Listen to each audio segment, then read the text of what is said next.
An eye for an eye. There is a mysterious condition that doctors occasionally see in the hospital that always seems to stump them. Patients come in after suddenly experiencing neurological symptoms such as numbness, weaknesses, and blindness, mysteriousness.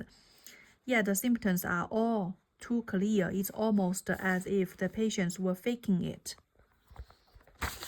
But they are not. The diagnosis is conversation disorder, a condition in which psychological stress manifests as physical symptoms, masquerading as a neurological illness. All his life, Evenly thought he was blind, yet in an instant her blindness was cured by switching to her alter ego Kimi. That couldn't have possibly happened if the cause had been damaged to the visual pathway. Structural defects in the eyes or brain do not spontaneously repair themselves without surgery. Rather, especially given her history of emotional trauma, conversation disorder is the only likely explanation. That's why no doctors ever found a medical reason for her sightlessness. Her blindness was psychological. That's not to say that he was pretending to be blind. The conversation disorder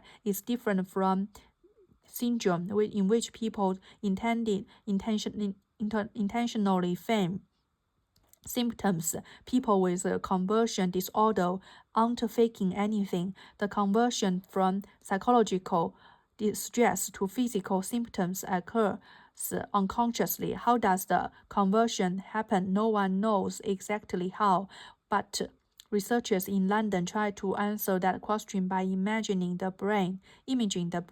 They recruited patients with blindness due to the conversion disorder as well as volunteers with intact vision. The goal was to compare the brain activity of the two groups to see if there were any age differences. Compared with the healthy controls, the patients with conversion blindness exhibited heightened activity of the prefrontal cortex and blunted activity in the visual cortex. It was as if the higher processing centers in the brain were suppressing the visual system. The eyes were working. The visual circuitry was in fact, but the mind's eye was denied access. The brain was blocking conscious vision, living, and subjects. The neurology have noticed that. Okay, that's so terrible. Neuroscientists today have similarly shown that hypnosis can induce the symptoms of the conversation disorder. In one case, researchers used the hypothesis to hypnosis to induce left leg paralysis in a 25-year volunteer. They then asked him to try moving each leg one at a time while a PET scanner monitored what his brain is doing. The results show that as the man moves his right leg, the motor cortex illuminated on the PET scan. That's what we would expect for any healthy person. On the other hand, or the other end, I should say, when the man tried and failed to move his left leg, his motor cortex was quiet, just as the visual cortex is suppressed in Ellen's conversation blind. It's suppressed. Visual cortex was suppressed. The man tried to fail to move his leg. I would say other leg. His motor cortex was quiet. Motor cortex can be silenced in hypnotic paralysis. Anterior ciliary, however, was overactive, just as it is in conversation disorder. So not only can hypnosis cause the symptoms of conversion disorder, it also creates the same pattern of brain activity, just as we saw with dissociation. But the question is can cure conversation disorder? The second instance was Brian to quit boxing, to the grave disappointment to his his father. In retrospect, they have gone blind, provided a useful excuse, helping relieve the onus of quitting, together with the guilt about his sister as well as the lack of medical evidence, declared that conversation disorder was the most likely cause of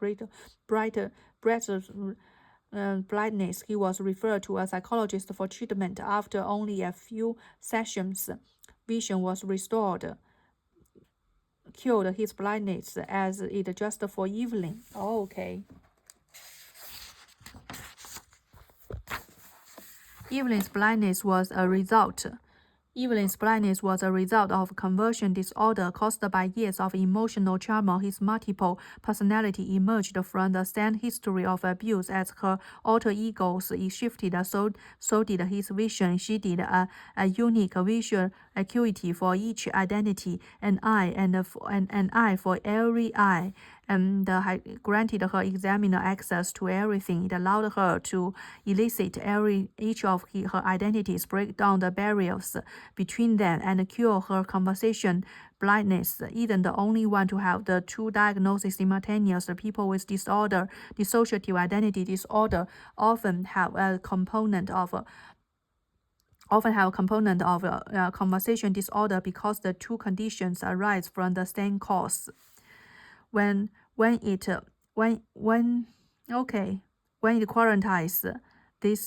quarantines this dangerous idea.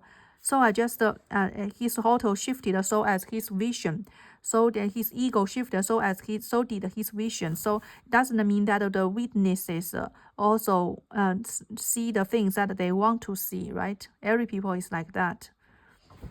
She had a unique visual acuity for each identity, and eye for every eye. I think that is the limit of human beings. We all just see what we want to see. When an alter ego arises, however, reactivating the harrowing recollection of the past, those essential faculties can return to their access to the conscious mind is re-established. That's why alter egos in dissociative identity disorder can have different capacities for vision. The unconscious system in the brain was forced to break the self. Unconscious system in the brain was forced to break the self in order to preserve it. Even though doing so left Evelyn invulnerable to the tragic consequences that followed. Worse, when it quarantines these dangerous ideas, however, the unconscious system in the brain can go too far. Most often, it leaves the person with a sense of dissociation, a feeling of disconnectedness from her and the world. Evelyn and others feel as if they lost a part of themselves along with the trauma. Worse, the unconscious system can sever the connection between the consciousness and our sensory or motor circuity, causing conversation disorder. Evelyn lost her sight, but still others have to left paralyzed, numb, or otherwise disabled by the brain's attempt as self-preservation. When an alter ego arises, however, reactivating the harrowing recollection of the past. And that is why the alter ego dissociative alone can have preserve it, even though doing so left Evelyn vulnerable to tragic followed. Perhaps we now see why cutting the corpses in split brain patients does not lead to the two distinct selves. And with no brain injury at all, we had her personality fragmented. Yet with no brain had her personality fragmented, the answer may lie in the different role of the unconscious system in each case. Okay, the unconscious system in each case in a split. Just like you have two computers, if you use the only one operating system of the computer, then although it is two computers, just like the computers, but it don't have two distinct selves. In a split companion, the unconscious system tries to fill in the gaps as it would do it anyone else, attempted to reconcile all aspects of experience into a single narrative, even those generated by the opposite hemisphere. In order to preserve the integrity of the self. For those with dissociative disorder, however, the unconscious system in the brain has a different goal. For once, it doesn't want a single narrative. The single narrative is dangerous as it will expose the self to toxic information. So the brain intentionally split the story. It segregates the harmful emotions and the memories from the person's sense of self. in order to protect it for once the brain doesn't fill in the gaps. The self, it's been such a nebulous, elusive concept in science in part. This is because nobody has agreed on a definition for it. Are we talking about memory, self-reflection? Human identity cannot be pinpointed in the brain. It emerges from the cooperation of many brain. Human identity can't be pinpointed in the brain. It emerges from the cooperation of many brain regions and processes.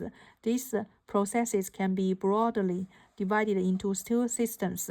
There is a conscious system, and with which we are intimately familiar, and then there is the unconscious system, which operates discretely through mysterious programming, that we have affectionately referred to as neurologic. There is